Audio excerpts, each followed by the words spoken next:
you a brief history before we go onward. The Blueback was launched in 1959. It was in the first class of U.S. Navy submarines that have this fully rounded tube-shaped hull you see before you. If you've been on most of the others over the United States or have seen photographs of them built back then, they basically look something like this. Oh, sorry, they look like this, which actually really isn't all that much different from this, really. It's the same basic shape. So this design actually worked better on the surface than it did submerged. This design, called a teardrop hull, actually works better submerged or underwater than it does on the surface.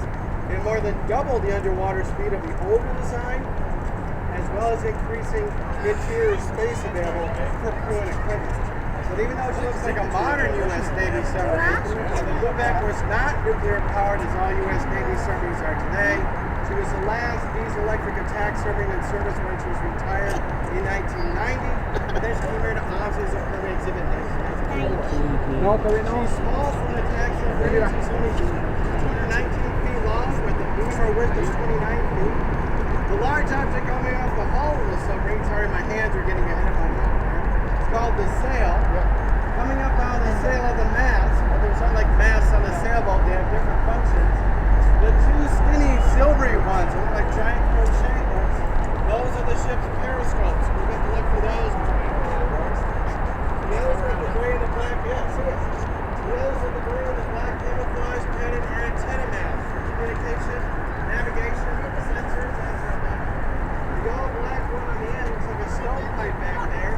Is actually the ship's snorkel, a breathing tube, which allows the crew to bring in fresh air for themselves and the diesel motors and pump the exhaust out without actually having the surface to burn as you see this right now. And when any of those aren't being used, you drag down into the sail for sure. A couple other things are the wings on either side of the sail. This is a sail plane setup here.